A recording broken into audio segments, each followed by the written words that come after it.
Olá, estamos de volta com um ponto contra ponto. Respeito a sua opinião, respeite a minha oposição. E hoje a gente está trazendo aí mais um programa da série Eleições Municipais 2024, um assunto de extremo interesse de todo brasileiro, de toda brasileira, principalmente os que votam, que podem votar, que devem votar para poder fazer efetiva a festa da democracia.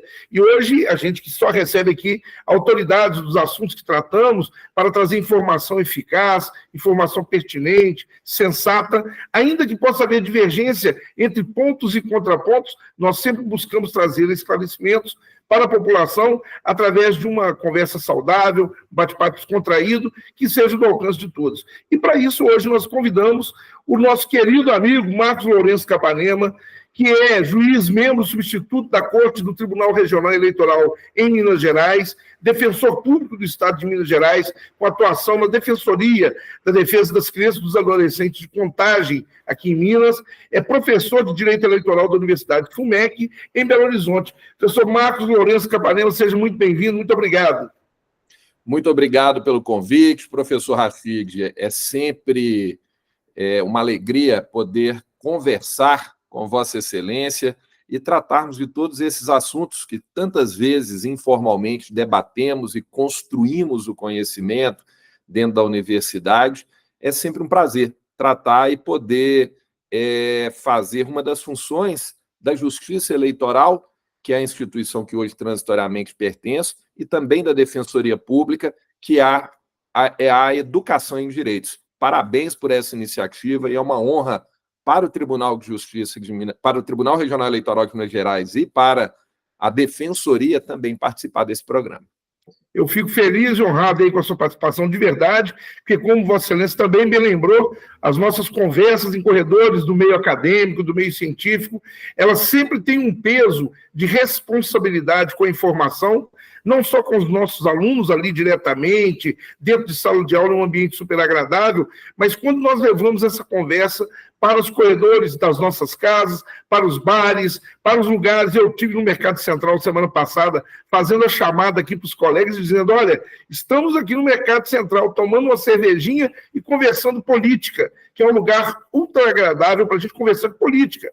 Afinal de contas, nós estamos vivendo dias difíceis em que o debate, o diálogo, parece tornar-se uma coisa impossível, porque as pessoas tendem a não respeitar opiniões contrárias, mas nós fazemos isso com um jeitinho de professores, com um jeitinho de advogados. Vossa Excelência, como defensor, também tem a nosso prestígio aí, a Defensoria Pública é uma instituição para lá de necessária na nossa sociedade para poder fazer intermediação, né, principalmente não só das pessoas mais necessitadas, mas juridicamente desprovidas num determinado momento da vida, em que precisam enfrentar, às vezes, o próprio Estado, né, com seu poder, e as pessoas valem-se, então, da nossa informação. Então, fico à vontade para poder tratá-lo aí nessa condição de amigo, porque, apesar de ocupar cargos tão importantes, Vossa Excelência sempre trouxe para a gente essa abertura, tem grandes qualidades, como ser americano, como eu sou, também de ter nascido no dia 30 de setembro, que também é o meu dia de nascimento, então nós estamos aqui bastante confortáveis. Vamos lá, então, para o nosso bate-papo. Olha, o senhor começou falando aí da questão do TRE, do Tribunal Eleitoral, da função do juiz eleitoral. Eu queria que o senhor começasse esse papo justamente dizendo a importância das pessoas entenderem que existe uma justiça eleitoral permanentemente instituída, a despeito de nós só temos eleições a cada 2 anos, já que nós temos aí essa alternância entre as eleições municipais e aquelas estaduais, distritais e federal, que acontecem a cada 4 anos, mas de 2 em 2 nós temos eleições.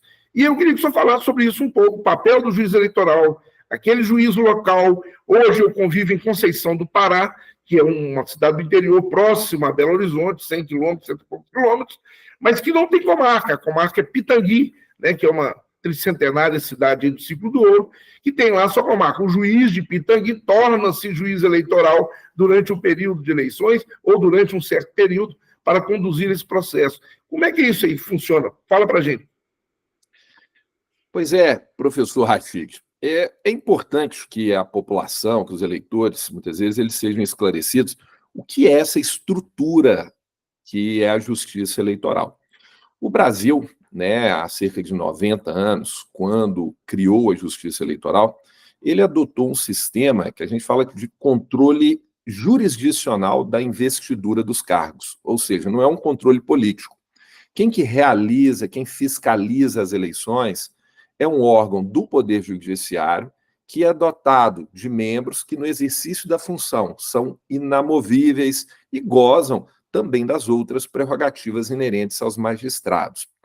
Ao adotar esse sistema jurisdicional, e para que nós possamos ter esse tempero democrático, na Justiça Eleitoral, nós também temos uma espécie de sazonalidade do cargo.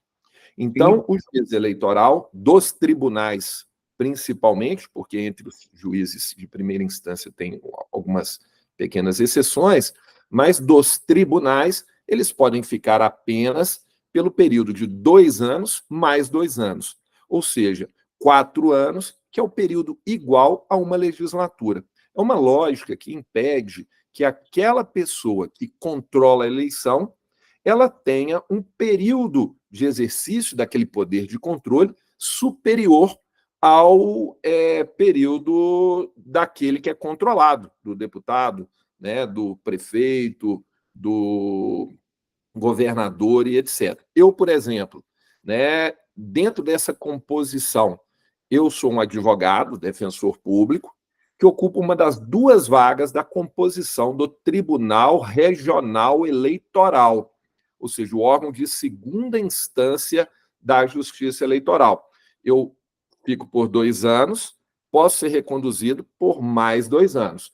Já estou em meu 2º biênio e depois não posso ser reconduzido mais na vaga de juiz substituto que ocupo. E Perfeito. Como que a Justiça Eleitoral se organiza? Na primeira instância, que é responsável pela organização das eleições municipais, nós temos o juiz eleitoral, que é um juiz de direito da Justiça Estadual, como o professor Rachid colocou. Lá em Pitangui, salvo engano, nós temos 2 varas, né, 2 varas mistas.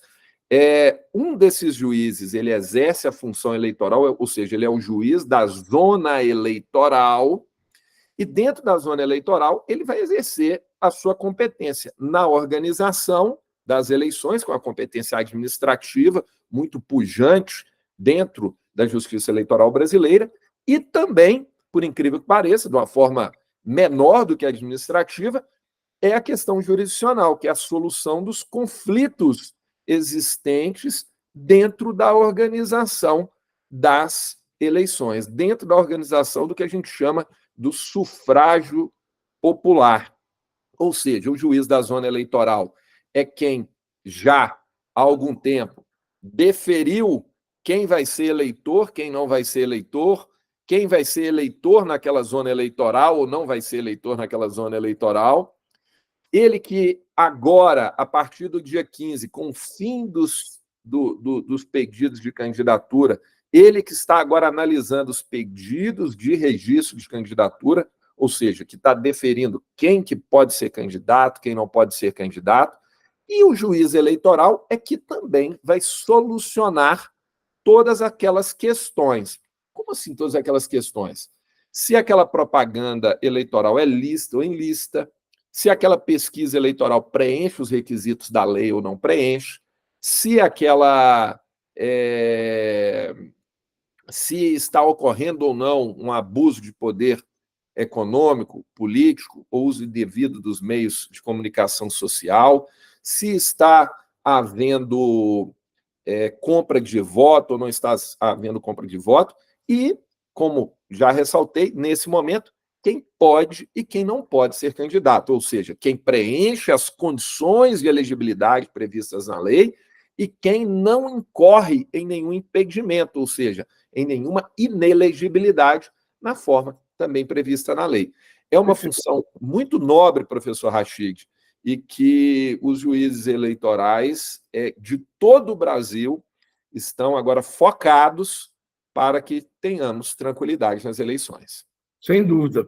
Olha, o senhor falou aí várias questões, são muitos pontos, a gente tem aqui a objetividade de tratar o programa muito rápido, a gente sempre fala, mas a ideia principal é, nesse momento, e até falando da autoridade do juiz, daqueles que poderão ou não poderão, a gente sabe que nas nossas conversas, aí já falamos que daria aí um livro inteiro, poderíamos ficar aqui o dia inteiro falando sobre proibições ou vedações e permissões quanto às eleições, tanto da parte de candidatos quanto da parte de eleitores. Só podia dar um breve resumo para a gente o que podem e o que não podem fazer os candidatos, o que podem e o que não podem fazer os eleitores, assim, do mais, daquilo que ocorre mais de problemas. A gente sabe que a boca de urna ficou institucionalizada como sendo a prática da captação de votos ali indevida, porque acaba fazendo interferência na vontade do eleitor, né? De qualquer maneira, seja, como dizem no interior, arrastando o eleitor, né? Botando ônibus,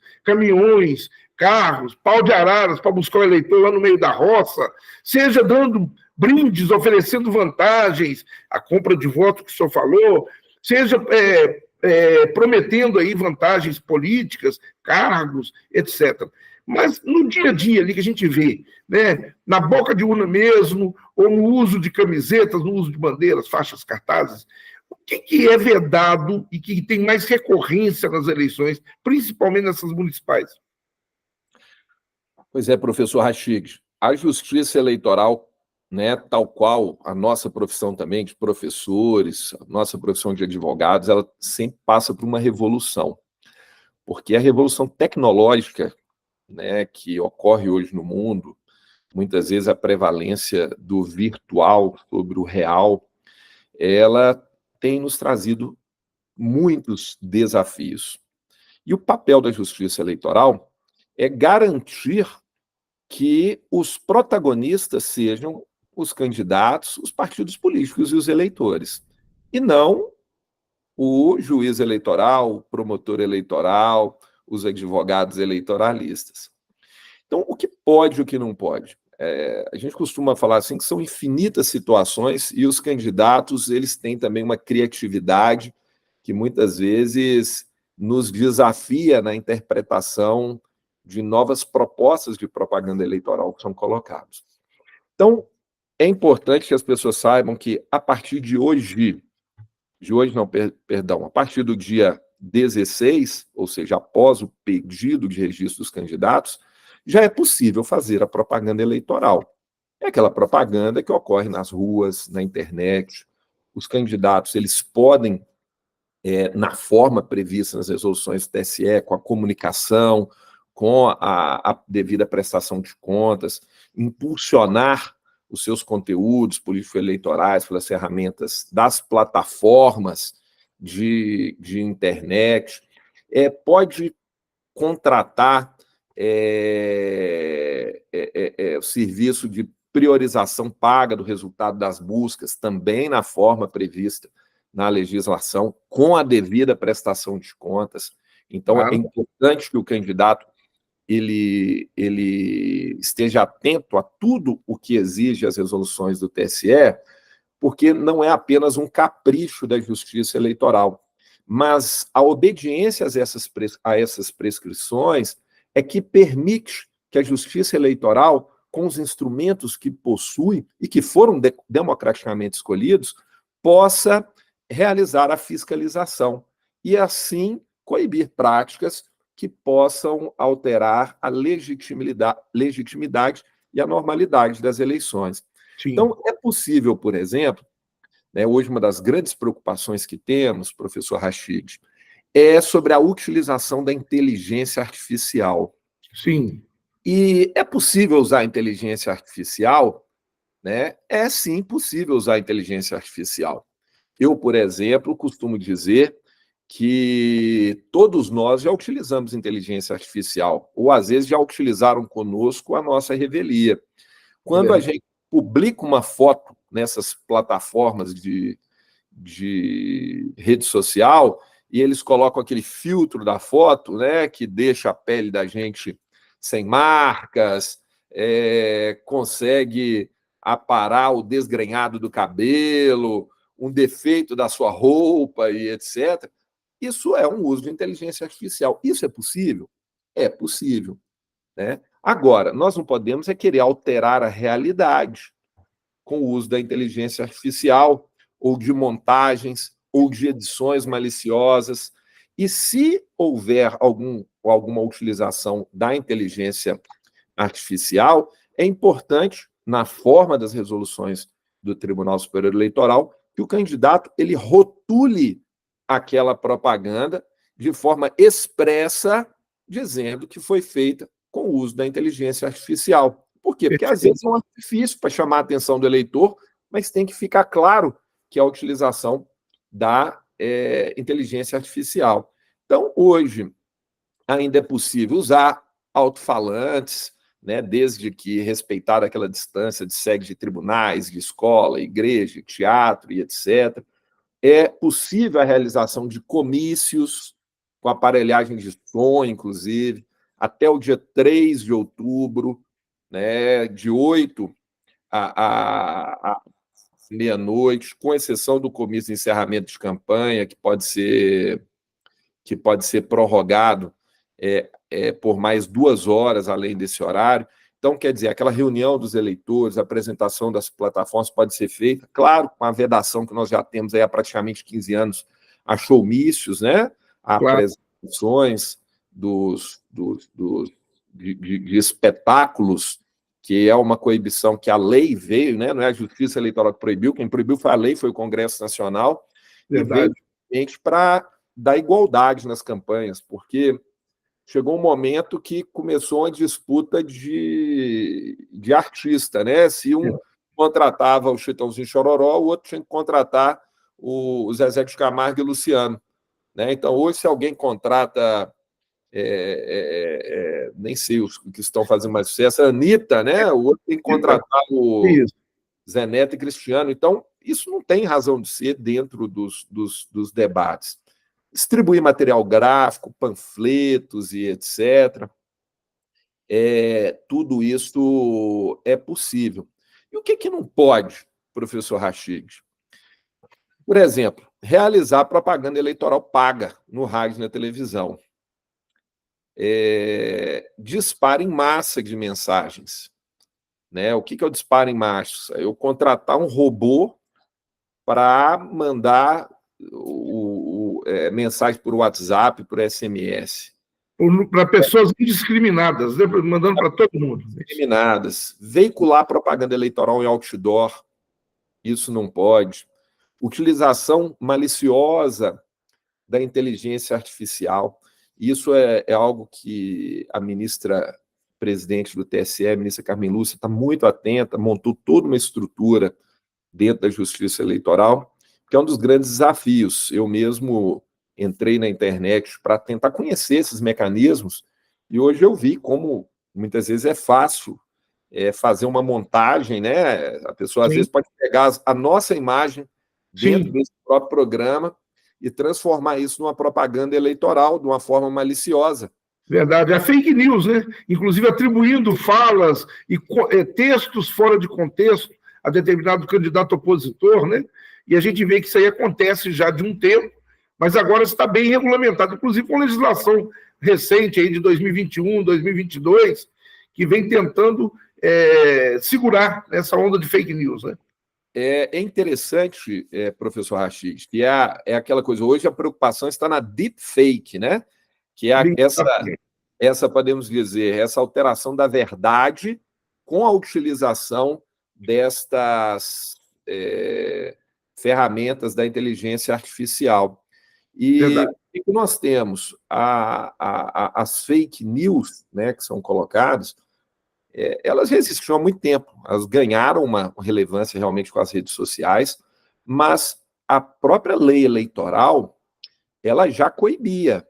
A propaganda eleitoral, ela tem que ter interesse público, ela tem que se basear na verdade, né? E ainda pode ser até crime essa divulgação, já não pode ser não, já era, né?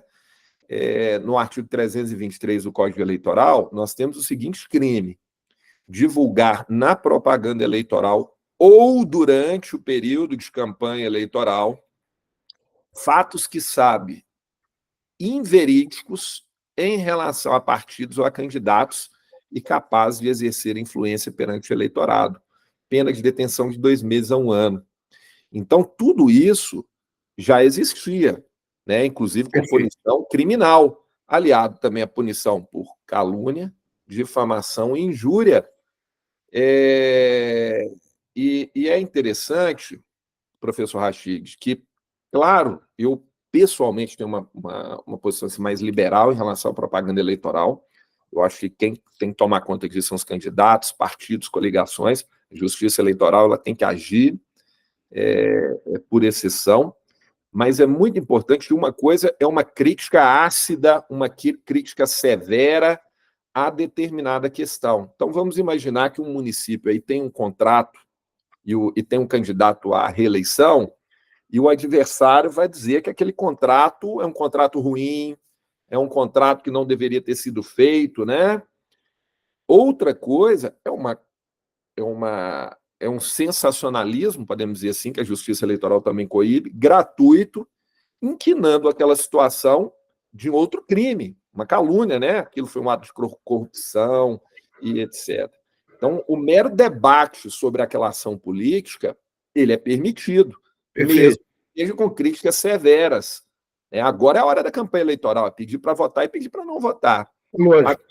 Gratuitamente querer abaixar o nível da eleição com acusações infundadas de crimes, de condutas equivocadas, isso não pode ser permitido, né? Nós temos que manter o nível. E por que, professor Rachid? Porque nós temos que lembrar que a campanha eleitoral, ela em grande parte é feita com recursos públicos do fundo eleitoral aos partidos políticos e às candidaturas, bem como de renúncia de receita no rádio e na televisão, que ela é gratuita para o partido político, para o candidato no rádio e na televisão, mas a União deixa de arrecadar impostos quando é veiculado, é cedido aquele horário à Justiça Eleitoral. Então, o que nós temos? Temos que manter, por quê? Porque o dinheiro público ele não pode ser utilizado para espalhar mentiras. Então, a Justiça Eleitoral está muito atenta a isso. Outra questão interessante, professor Rachid, em relação aos crimes eleitorais, e que é uma campanha que tanto a Justiça Eleitoral, de forma específica, quanto o Poder Judiciário brasileiro no geral, está engajado, por orientação, inclusive, do Conselho Nacional de Justiça, são os julgamentos com perspectiva de gênero. E na Justiça Eleitoral nós temos duas questões importantes. Primeiro, o respeito às cotas de gênero. O respeito às cotas de gênero nas chapas dos partidos políticos nas eleições proporcionais. Sim. E segundo, a coibição à violência política. O que é a violência política? É um crime, de certa forma, novo, foi instituído em 2021 pela Lei 14.192, que incluiu no Código Eleitoral o artigo 326-B. Ele diz nestas letras: assediar, constranger, humilhar, perseguir, ameaçar, por qualquer meio, candidatar a cargo eletivo ou detentorá de mandato eletivo, utilizando-se de menosprezo ou discriminação à condição de mulher ou à sua cor, raça ou etnia, com a finalidade de impedir ou de dificultar a sua campanha eleitoral ou o desempenho de seu mandato eletivo. Isso hoje é um crime. Perfeito. E o que chama a atenção disso? É porque o local das mulheres, daquelas categorias da nossa sociedade, ainda, infelizmente, subrepresentadas dentro dos parlamentos, dentro do executivo, não pode sofrer mais esse impedimento. Perfeito. Então, aquela campanha que visa diminuir uma candidatura feminina, dizendo que o local de mulher não é na política, que o local de um indígena não é na política, por exemplo, isso hoje é um crime expresso na legislação eleitoral. E os partidos políticos e coligações, né, segundo a orientação do Tribunal Superior Eleitoral e do Conselho Nacional de Justiça, devem ter especial atenção ao julgar as candidaturas fictícias. O que são as candidaturas fictícias? São aquelas mulheres que são colocadas apenas para completar as chapas dos partidos políticos e têm votação nula ou ínfima, não tem um apoio do partido político para a realização da sua campanha, com a destinação efetiva de verbas, e muitas vezes, como se extrai de prova dos autos, são flagradas até mesmo fazendo campanha para um adversário. E então, muitas vezes dividindo o seu salário com o partido ou com o chefe do partido, não é isso? Achadinha, né? Dizem aí, não, eu digo assim, durante a campanha eleitoral, desviando os recursos que a ela foram proporcionados para, na verdade, promover a candidatura de um homem ou de quem quer que seja. Sim. Então, tudo isso, a Justiça Eleitoral está especialmente atenta, já deu o recado nas 2 últimas eleições. Sim. Nós temos, em Belo Horizonte, caso de ex-vereador, presidente de Câmara preso, né? Exatamente porque colocava as mulheres lá como fantoches, até eleitas, uma vez eleitas, inclusive devolvendo seus salários ou dividindo seus salários numa forma de fazer uma representação fake, né? Essa é uma questão que, assim, a questão da rachadinha de salário sai um pouco da competência da Justiça Eleitoral, sim, mas isso quando há essa comprovação, muitas vezes é um elemento do grande acordo que leva à prática desses ilícitos que, infelizmente, acontecem e que, nestas eleições, a Justiça Eleitoral, o Ministério Público Eleitoral estão com especial atenção na prevenção e também na repressão, se ocorrerem e não apurados antes da realização das eleições.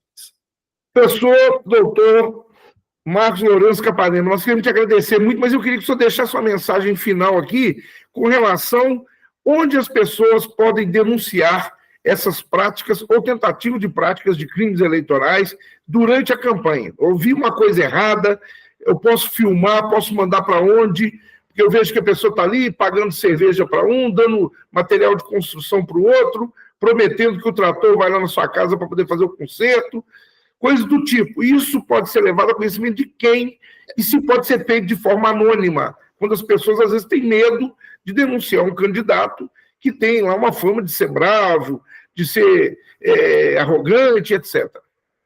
Nós sabemos, professor Rachid, que dentro de pequenos municípios, por exemplo, como talvez Conceição do Pará, como a minha querida Maravilhas, né? Maravilhas. Nós temos, as pessoas querem fazer as coisas anônimas, porque todas são próximas de alguma forma, né? Tem uma relação que extrapola aquele mero debate da disputa política. A Justiça Eleitoral ela tem um aplicativo para celular, que é o aplicativo Pardal, que está disponível na plataforma Android e iOS, que é das formas de envio de denúncias para a Justiça Eleitoral. Dentro da sua zona eleitoral, né, é possível procurar a Justiça Eleitoral também, ou o promotor eleitoral, para fazer as denúncias cabíveis. A Ordem dos Advogados do Brasil também realizou convênio com a Justiça Eleitoral, ela tem o seu aplicativo de observatório da Justiça Eleitoral, ligado à ouvidoria eleitoral da OAB, uma criação aí que já deve estar completando uns 15 anos, foi criado enquanto era ouvidor eleitoral, o depois presidente da OAB, o doutor Luiz Cláudio Silva Chaves. Ela tem todos esses mecanismos para fazer as denúncias. É só entrar lá no www.tse.jus.br,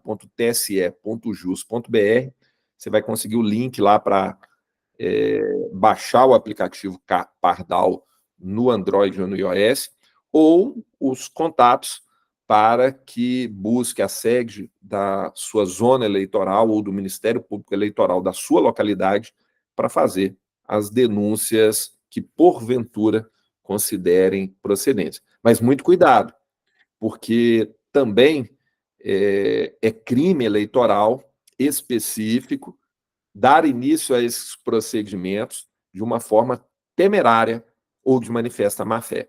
É uma denunciação caluniosa que tem um tipo lá no penal, tem também no eleitoral, né, professor? Tem. Então, assim, de bom coração, de boa fé, não precisa ter medo de ir lá fazer a denúncia, porque a Justiça Eleitoral vai apurar se aquilo é procedente ou não. Mas as denúncias temerárias de manifesta má-fé também elas são consideradas um crime eleitoral. Combatidas, portanto. Pessoal, eu queria agradecer muito a sua presença, o Ponto Contraponto está sempre de portas abertas a recebê-lo. É uma grata satisfação saber que o senhor está atuando ainda nesse período das eleições municipais, que tenho certeza que os casos que as suas mãos chegarem serão julgados não só com isenção, mas com a competência reconhecida de Vossa Excelência.